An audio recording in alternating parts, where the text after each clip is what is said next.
एक पायलट, एक दुश्मन इलाका और एक हाई प्रोफाइल रेस्क्यू ऑपरेशन। लेकिन असली सवाल यह नहीं है कि पायलट बचा या नहीं, असली सवाल यह है कि इस पूरे मिशन का असली मकसद क्या था। नमस्कार, मैं हूं देव और आप देख रहे हैं देव दृष्टि, जहां न्यूज की परतों को खोलते हैं।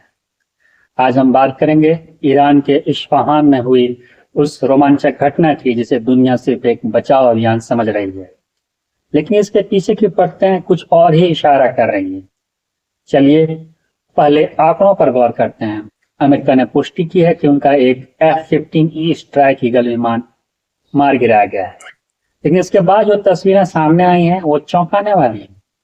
मलबे में सिर्फ एक फाइटर जेट नहीं, बल्कि दो विशाल MC-130 हरकुलस ट्रांसपोर्ट विमान और ब्लैक हॉक हेलीकॉप्टर पूरी तरह जले हुए पाए गए हैं। एक छोटा हेलीकॉप्टर भी जला हुआ पाया गया है। अब यहाँ एक बड़ा विरोधाभास है। दुश्मन इलाके में फंसे हुए पायलट को निकालने के लिए आपको छोटे और तेज हेलीकॉप्टरों की जरूरत होती है, लेकिन अमेरिकी सेना ने वहां दो विशाल हरकुलस विमान दांव पर लगा दिए। ये विमान टैंक और भारी मशीनरी ले जाने के लिए बने हैं। क्या एक घायल पायलट को बचाने के लिए इतनी भारी भरकम विमानों की जरूरत थी, या फिर इन विमानों में कुछ ऐसा भारी लोड किया जाना था जिसे दुनिया की नजरों से छिपाना जरूरी था? अब जरा नक्शे पर नजर डाला जाए। यह सारा मलबा ईरान के सबसे संवेदनशील इस्फहान यूरेनियम कन्वर्जन फैसिलिटी के बेहद करीब पाया गया है। यह वही जगह है जहां ईरान परमाणु हथियारों के लिए यूरेनियम को एनरिच करता है। इसके पीछे स्ट्रेटेजिक लॉजिक क्या हो सकता है? क्या पायलट को एक कानूनी ढाल बनाया गया? अंतरराष्ट्रीय कानून के तहत अपने सैनिक को बचाना एक मानवीय जरूरत मानी जाती है। यह अमेरिका को ईरान की हवाई सीमा में घुसने का एक कानूनी बहाना देता है। लेकिन क्या यह एक डायवर्जन था, भटकाव था? जब ईरान की पूरी सेना और रडार सिस्टम पहाड़ों में पायलट को ढूंढने में व्यस्त थी, तब क्या अमेरिकी स्पेशल फोर्सेस ने चुपके से न्यूक्लियर साइट पर कोई बड़ा हाथ मारा? क्या वाकई हरकुलस की जरूरत भी थी? अगर आप वहां से भारी यूरेनियम को कंटेनर में चुरा कर निकालना चाहते हैं तो आप उसे पीठ पर लाद कर नहीं ला सकते। उसके लिए आपको हरकुलस जैसे विशाल कार्गो विमान की ही जरूरत पड़ेगी। ईरान ने पायलट पर इनाम की घोषणा की। यह इंफॉर्मेशन वारफेयर का एक हिस्सा था। ईरान दुनिया को यह दिखाना चाहता था कि अमेरिकी सैनिक उनकी पकड़ में है, लेकिन अमेरिका ने पायलट को सुरक्षित निकालकर इस नैरेटिव को पलट दिया, ध्वस्त कर दिया। भले ही अमेरिका ने पायलट की वापसी की कहानी जीत ली हो, लेकिन वहां जले हुए विमानों का ढेर बताता है कि यह एक हॉट एक्सट्रैक्शन था, यानी एक ऐसा मिशन जहां जबरदस्त मुठभेड़ हुई। क्या अमेरिका यह वह ले जाने में सफल रहा जो वह चाहता था, या उन्हें पकड़े जाने के डर से अपने विमानों को उसे आग लगानी पड़ी? यह अभी भी एक $1 मिलियन का क्वेश्चन है। ईरान की इस मट्रिक वारफेयर सबसे बड़ी ताकत बनकर उभर रही है। जब एक तरफ दुनिया की सबसे आधुनिक टेक्नोलॉजी F-15 जैसे स्टील्थ और इलेक्ट्रॉनिक जैमिंग वाले जेट्स हो, तो दूसरी तरफ स्ट्रिक्ट स्मार्ट और लो टेक तरीके ही काम आते हैं और प्रभावी भी होते हैं। ईरान की स्ट्रिक्ट स्मार्ट डिफेंस स्ट्रेटेजी के कुछ पॉइंट्स हम डिस्कस कर लेते हैं। जैसे कि पारंपरिक रडार जो होता है अपनी किरणें वो भेजता है, जिन्हें फाइटर प्लेन्स के सेंसर तुरंत पकड़ लेते हैं और पायलट को पता चल जाता है कि कोई उसे ऑब्जर्व कर रहा है, देख रहा है। ईरान का तरीका क्या है? ईरान पैसिव डिटेक्शन सिस्टम का उपयोग कर रहा है। ये रडार कुछ छोड़ता नहीं है, बल्कि सिर्फ सुनता है, महसूस करता है। ये जेट की इंजन की गर्मी और इंफ्रारेड हवा में होने वाले घर्षण फ्रिक्शन को ट्रैक कर लेता है। नतीजा, F-15 के पायलट को तब तक पता ही नहीं चलता कि उसे लॉक किया गया है जब तक कि कोई एक मिसाइल उसके पास न पहुंच जाए। इसे साइलेंट किल कहा जाता है। ईरान शोल्डर फायर वेपन्स का भी, जैसे मैनपैड्स, आरपीजीज, इसका भी उपयोग कर रहा है। बड़े मिसाइल सिस्टम जैसे S-400 को सैटेलाइट ऊपर से ही देख लेते हैं, फिर वो मिसाइल के टारगेट भी बनाए जा सकते हैं।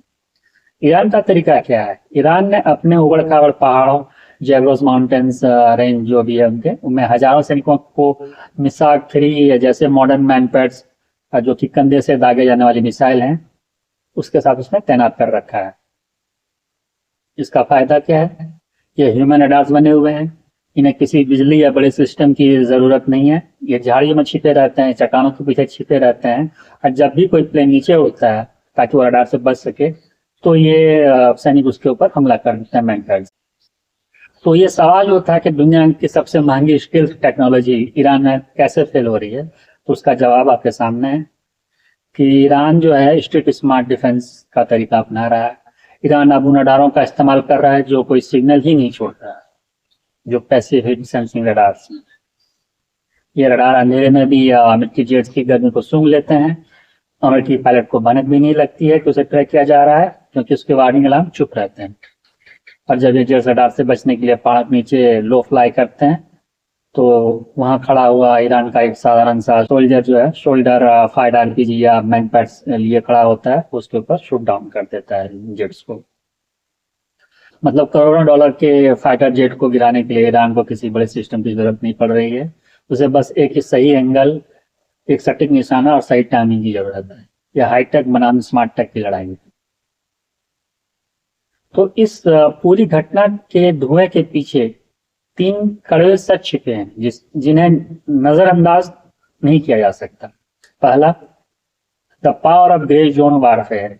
अमेरिका ने यह साबित कर दिया कि वह युद्ध की घोषणा के बिना भी रेस्क्यू जैसे मानवीय आधारों का इस्तेमाल करके दुश्मन के सबसे सुरक्षित घेरे में सैन्य लगा सकता है। यह महज एक बचाव अभियान नहीं था, बल्कि यह एक स्ट्रेटेजिक एंट्री थी जिसने ईरान की रेड लाइन को पार कर दिया। दूसरा, ईरान की एसिमेट्रिक चुनौती। ईरान ने दिखा दिया कि वह करोड़ों डॉलर के इलेक्ट्रॉनिक रडार पर निर्भर नहीं है। उनकी स्ट्रिक्ट स्मार्ट डिफेंस यानी पैसिव हिट सेंसिंग और शोल्डर फायर आरपीजी ने साबित किया कि ऊंचे पहाड़ों में हाईटेक मशीनें भी घुटने टेक सकती हैं। अमेरिका ने पायलट जरूर बचा लिया, लेकिन अपनी अजय इनविंसिबल होने की इमेज वहां के पत्थरों पर ही छोड़ दी। तीसरा, सबसे बड़ा सवाल इतिहास के पन्नों के लिए छोड़ दिया गया कि क्या यह ऑपरेशन वाकई एक पायलट की जान बचाने के लिए था, या फिर उस पायलट की आड़ में इस्फहान के न्यूक्लियर खजाने की सफाई की गई। युद्ध की दुनिया में सबसे बड़ी जीत वो नहीं होती जिसका ढिंढोरा पीटा जाए, बल्कि वो होती है जिसका सच कभी सामने ही ना आए। आज के दौर में जीत उसकी नहीं है जो सबसे तेज मिसाइल चलाता है, बल्कि उसकी होती है जो नैरेटिव की जंग जीत ले। अमेरिका ने दुनिया को एक हेरोइक रेस्क्यू की कहानी बेची। ईरान ने अपने लोगों को कबाड़ का ढेर दिखाकर जीत का एहसास कराया। लेकिन सच इन दोनों के बीच कहीं दफन है। शायद अमेरिका के पास अब ईरान का ईंधन है और ईरान के पास अमेरिका का लोहा। एक पक्ष ने अपनी साख बचाई तो दूसरे ने अपनी जमीन। अंत में ऐसा लगता है कि इस हफ्ते इस्फहान में यूरेनियम से ज्यादा दुनिया का तनाव एनरिच हुआ है। लेकिन याद रखिए, शतरंज के इस खेल में जब मोहरे जलते हैं तो धुआं पूरी दुनिया का दम घोंटता है। मैं हूं देव किशन, देखते रहिए देव दृष्टि। धन्यवाद।